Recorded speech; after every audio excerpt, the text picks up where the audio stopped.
చేసిస్తా. టమాటా బిర్యానీ చేసుకుందాము. ఇప్పుడు టమాటా బిర్యానీ చేసిస్తా. పోసుకున్నా, చార్జర్ వేసుకుంటున్నా. ఇక అన్నం లాకు,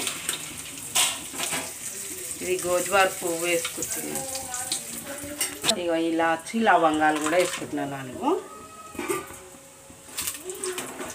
ఇక క్యారెట్ కూడా వేసుకోవాలి, బాగుంటుంది. క్యారెట్ కూడా వేసుకోవాలి.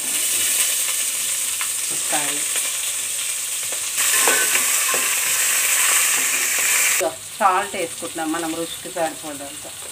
ఇక అల్లం ఎల్లిగడ్డ పేస్ట్ వేసుకోవాలి. పసుపు వేసుకుంటున్నాం.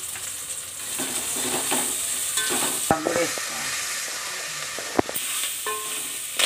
టమాటాలు వేసే ఇట్లా పోసుకోవాలి. నీళ్ళల్లో వేసుకుంటేనే నల్లగా కాదు, లేకపోతే నల్లగా అయిపోతుంది. ఇక ఆలుగడ్డ కూడా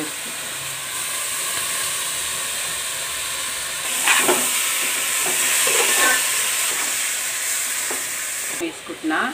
మేము నలుగురం తింటాం కాబట్టి ఇంత వేసుకుంటున్నాము. మీకు చూసి వేసుకోవాలి. సేపు మూత పెట్టుకొని మగ్గనిచ్చుకోవాలి. అప్పుడే వాటర్ పోయాలి. మగ్గింది, నీళ్ళు పోసుకోవాలి. నేనైతే దీంతో 2 బియ్యం తీసుకున్నాను. 3 నీళ్ళు పోసుకున్నాను.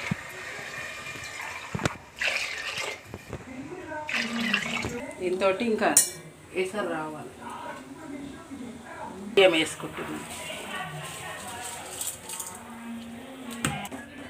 ఇట్లా కలుపుకోవాలి. బియ్యం వేసి కలుపుకొని ఇక మూత పెట్టుకోవాలి.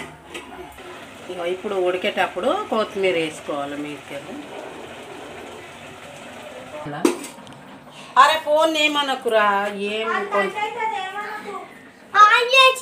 ఇక్కడ పెట్టిరా పో.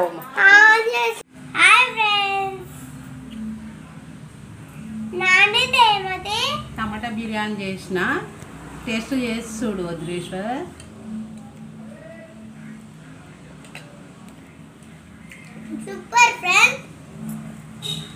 టమాటా బిర్యానీ చేసినాము, బాగుంది. మీరు కూడా చేసుకోండి. ఇట్లా పిల్లలకి ఇష్టం కదా, అప్పుడప్పుడు ఏదైనా చేసి ఇవ్వండి. తొందరగా ఇసుకలకు పోయేటప్పుడు ఇట్లా చేస్తే బాగుంటుంది. ఎవరైనా చేసుకోవచ్చు బేట. మంచిగా మీకు వీడియో నచ్చితే లైక్ చేయండి, షేర్ చేయండి, సబ్స్క్రైబ్ చేసుకోండి.